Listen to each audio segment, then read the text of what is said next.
Y'all know this is my favorite game of all time, okay? And we're about to find out how deadly is Sephiroth's Meteor in Final Fantasy VII. Let's get it.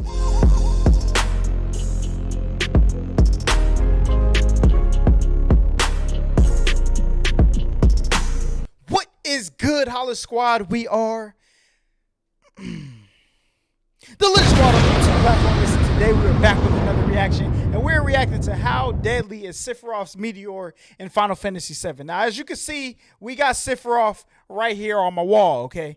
It's no joke. This game, like literally, I could pass Final Fantasy VII trivia with flying colors. Like literally nobody can beat me in Final Fantasy VII trivia, except for probably the game Theorists, because I have no clue what the answer to this question is, but we're about to find it out, okay? As y'all notice, my late night uploads have been stuff that, you know what I'm saying, intrigues your mind, okay? I have a whole playlist on my channel called Rabbit Hole Playlist. These are the things you stay up till 3 o'clock in the morning watching.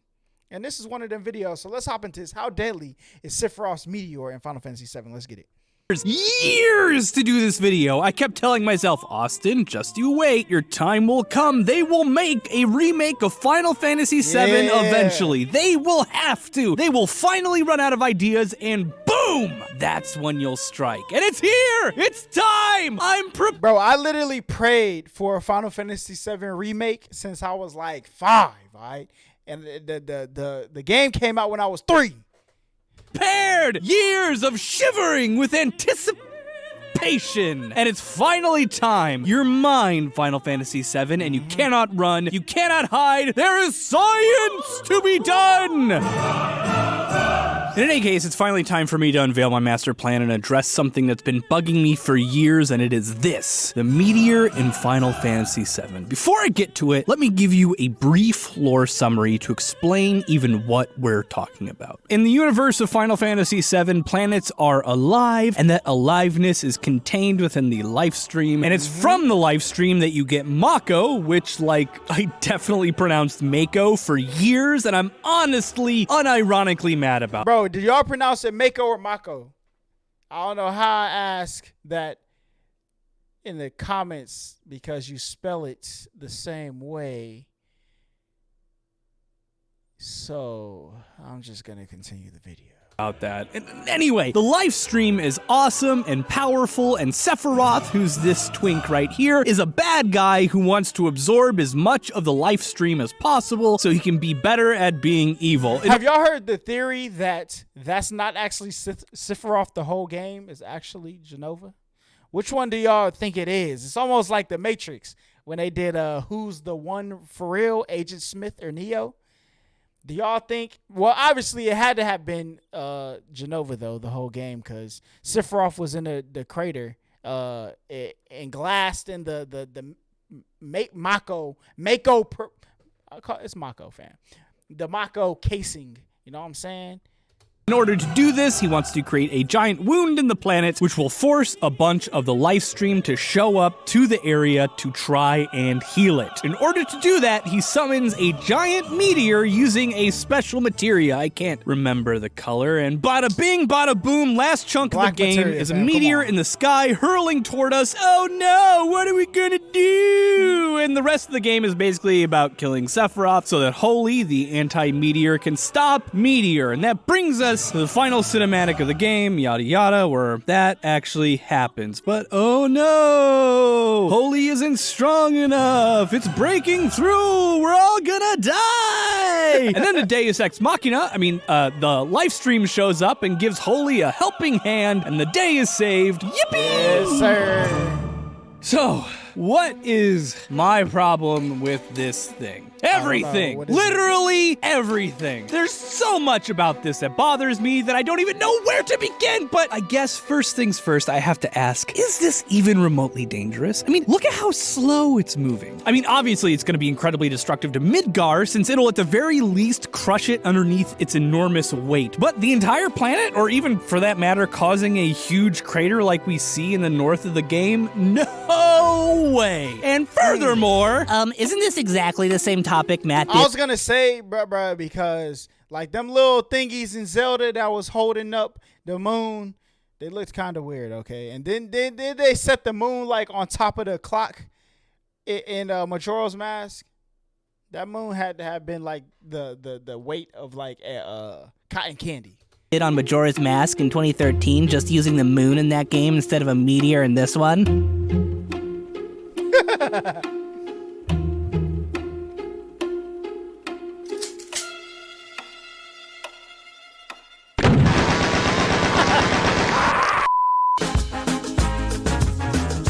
Anyway, in today's totally original and not at all a retread of a video that's over half a decade old, we'll be calculating conclusively whether or not the meteor in the moon in the meteor in Final Fantasy VII, whether or not it's fatal to the inhabitants of the planet. Okay? Okay! Let's get it. This isn't just some topic I pulled out of my butt either. This has always bugged me because the end cutscene of Final Fantasy VII acts like, just look at this, right? Holy comes in and like cushions Meteor's landing, but oh no, it's still coming through. But who cares? Look how slow it's moving.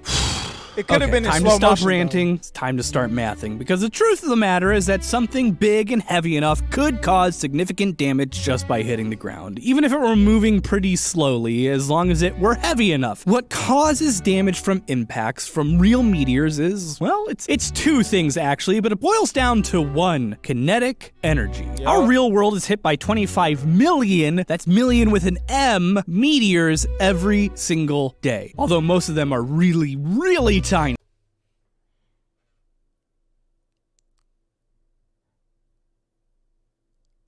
How did they come up with this? Almost all of them burn up in our atmosphere since they're entering at orbital speeds tremendously fast. I'm talking 17 kilometers per second. That's over 61,000 kilometers per hour, or almost 40,000 miles per hour in freedom units. That is over 20 times the speed of sound. When they're moving this fast, they actually smush the air in front of them. Air way up high is usually pretty cold, but when it's condensed like this, the heat energy density spikes tremendously to the point where it can get so hot that it glows. This is what causes shooting stars in the sky at night. It's not actually the meteoroids glowing, it's the air around them. The air can get so hot. I'm not gonna lie, I haven't seen a shooting star in like 10 years, bro. Where did they go? Did they just stop happening? Bro. Where are they? And it often does that it can melt iron. In fact, most meteoroids just straight up evaporate or explode. They get so hot from this re-entry heating. About once a year, an asteroid enters our atmosphere that's big enough to explode with the force of a missile from this heating. And once every 5 years, a meteoroid explodes in our atmosphere with the force of a small nuclear weapon. Amazing. It takes a much more massive asteroid to actually reach the ground to hit and leave a crater. Like the one that created Meteor crater in the Arizona desert. It was approximately half a football field wide at the time it hit 50,000 years ago, creating a massive...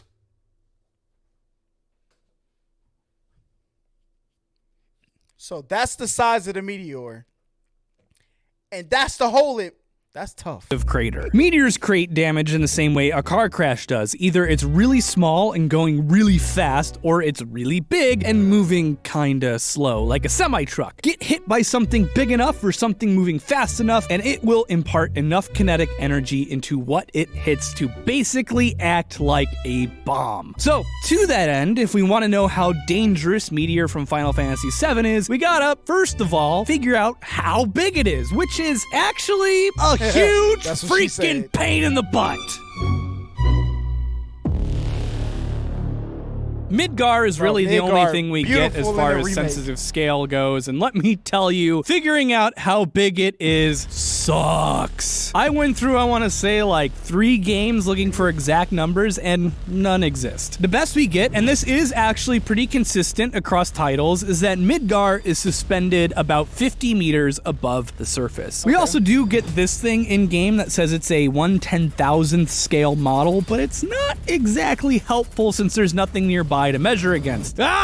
And let me tell you, getting a good side-on shot of Midgar is next to impossible. I checked Dirge of Cerberus, the oft underappreciated Crisis Core, and the hidden cutscene in the original game, and I came up with like 5 or so really terrible frames to measure from. This one here from the original game ends up being the best shot I can use, which is not ideal. But it's close enough for government work, so let's get to my favorite, unironically my favorite thing on the planet. Pixel measurements. Measuring to where I think is the bottom of the floating bit of the city to get a pixel to meter ratio. If 50 meters is 27 pixels, that means that Midgar is just over 200 meters tall, which is actually pretty tiny, all things considered, being about half the height of the Sears Tower.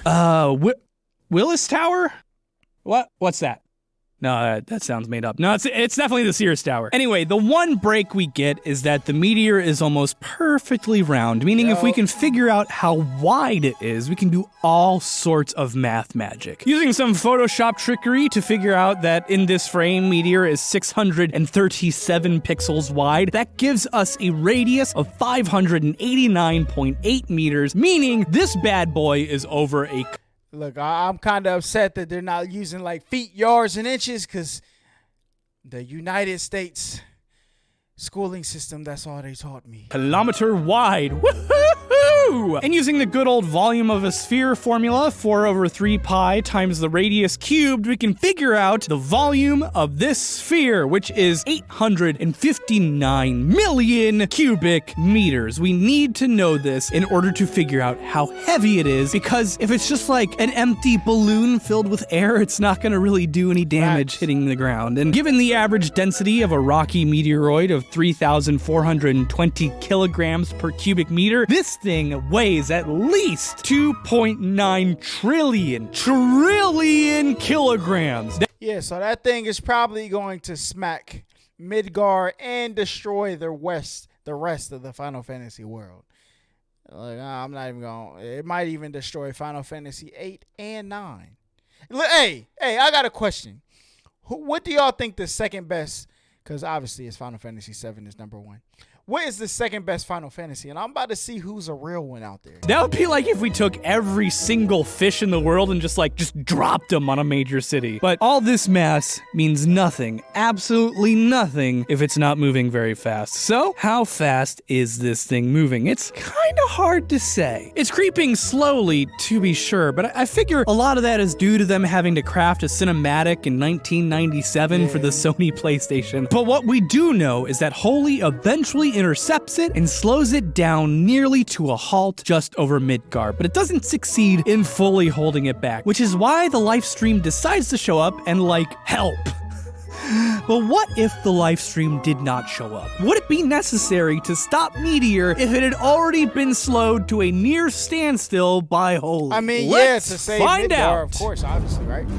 Now, I'm going to assume that the planet of Final Fantasy VII has gravity equal to Earth's just for simplicity's sake, because there's no reliable way to measure gravity in any of the games that I can find. What if Holy, unable to keep holding up the meteor, just straight up dropped it like a heavy bag of potatoes, as it looks like it's about to, from this height just over Midgar? What would happen? Well, free of any restraints, it'd immediately begin falling once again, pulled down by gravity. At an acceleration of 9.8 meters per second and a height of 292.6 meters, by the time Meteor hit the planet 7.73 seconds later, it'd be traveling approximately 75 meters per second, or almost 170 miles per hour, which is fast. At a mass of 2.9 trillion kilograms, it'd be hitting the ground and imparting over 8.43 petajoules of kinetic energy. I don't even know How what much that is that? is. It's over 2 megatons of TNT, almost 100 times more powerful than the bomb dropped on Nagasaki. This thing would cause explosive damage. Midgar is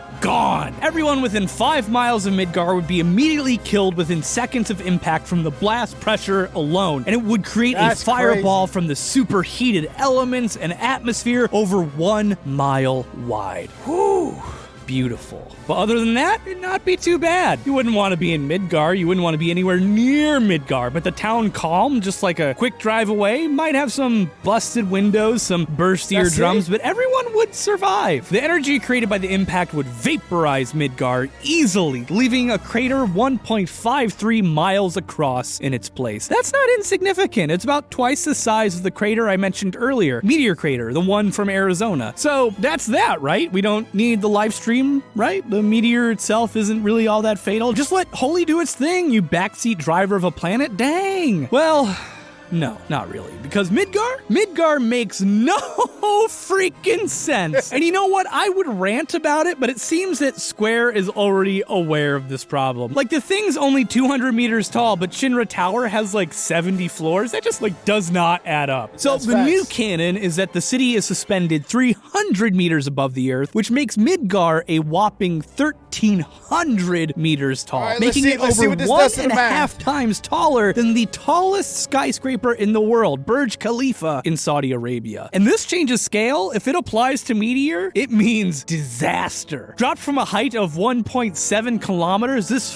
nearly 5-mile wide meteor would reach a terrifying speed of 185 meters per second, or over 400 miles per hour in just 18 seconds. This massive 635 petagram monstrosity would hit with over 10 exajoules of energy, releasing the explosive energy of 50 Tsar Bombas, the most explosive nuclear weapon ever tested on the surface of the Earth, creating a fireball miles wide and flattening any building within 25 kilometers. A fatal blast wave nearly 180 kilometers wide would kill everyone within its reach, and people over 263 kilometers away from the center of the blast would experience first-degree burns from thermal radiation caused by the fireball. You'd have to be over 400 kilometers away from the impact zone to be entirely safe. Hey, all I know is Rocket Town is over here. They're safe. Wuhan is over here. Not Wuhan, bruh.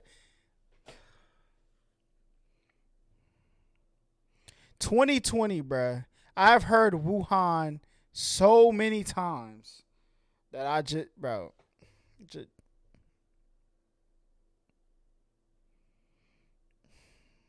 Bro. And even then, you might still have broken windows. If the thing was dropped on my current city of Chicago, the dangerous effects of the blast would be felt almost all the way to my old town of Champaign, Illinois. The fires would rage for days, sending plumes of smoke and debris flying up into the sky for weeks. And when they finally died down, in place of Midgar would be a crater 20 miles wide. This would probably do the trick for Sephiroth, but the whole planet? Planet would probably be fine. I mean, there would be consequences, though. Believe it or not, on our planet, in human history, we have experienced explosions bigger than this. Meteor clocks in at 2.2 gigatons of explosive power. But in 1815, Mount Tambora exploded in Indonesia with over 3.3 gigatons of power, obliterating the mountain in the process. It was so loud that it could be heard thousands of miles away from the source. Crazy, and aside from obliterating the local area, the amount of dust and ash it threw up into the atmosphere created a global temperature drop of 0.4 to 0.7. Okay, I didn't remember it like I was there. I remember knowing about this. Like, it covered, like, they didn't have like a summer for like a year or a couple years or something like that. Degrees Celsius on average, triggering a famine in the northern hemisphere in what was known as a year without a summer. Yeah. Amazing. In this case, I think we maybe do need the live stream, but the planet could still survive, although the casualties would be sky high. Thankfully, in the real world, giant meteors aren't at risk of hitting us. What's that? There's almost 1,000 undocumented near-Earth objects larger than 1 kilometer, and it would take over 4 years of preparation in order to plan a mission to divert them if we ever did discover one on an impact course for Earth? Oh no! Okay, all of you right now, go join NASA. Maybe you can't save us from a horrifying nuclear bomb-sized rock, but you can at least give it a really cool name like Sephiroth before it kills us all. Sincerely, Austin. Hey, shout out to the game theorist. A game theorist who killed Aerith? Sephiroth, of course. Right? Is that like a debate? Are people debating who killed Aerith? Bro, it was Sephiroth, fam. Anyway, this was a very insightful, insightful theory right here. Okay, the meteor didn't like, bro. If you watch the scene of the meteor destroying everything, and when you fight Sephiroth, it was like going through Saturn. It put a hole in Jupiter. And it didn't even destroy the whole Earth. Sephiroth destroyed freaking all them planets for nothing. For nothing. Okay? You did all that work for nothing. You didn't even destroy all the Earth. Anyway, y'all let me know how y'all felt about this. Do you think it was accurate? Do you think it really would have destroyed the Earth? Y'all give me y'all's opinions down below. And let me know what the second best Final Fantasy is. Matter of fact, rank your top 5 Final Fantasies down below. And hit that like button on your way out, but more importantly, hit that sub button because you will be notified of more rabbit hole videos we do in the future. You know what I'm saying? These are videos you can go to sleep for. They're going to be nice, long for you, Paul. Okay, listen, I'm ending the video right there. Y'all like, comment, subscribe. Until next time. We out of here. What's good, HollaSquad? We the littest squad on the YouTube platform. Listen, appreciate y'all making it to the end of this video. I want to give a special shout out to y'all. You know what I'm saying? Y'all really got this thing lit, making us the littest squad on the YouTube platform. But I want to give a special shout out to all my members. I appreciate y'all. We got a special shout out list here. If you want to figure out how to get your name on this list, make sure you head over to my membership tab. It will see the little join button on my channel. But also make sure y'all check out HollaSquad TV, which is my second channel, if you want to see a little bit more about my life and things we have going on. But listen, if you got a dream out there, just know that you can get it, because we believe.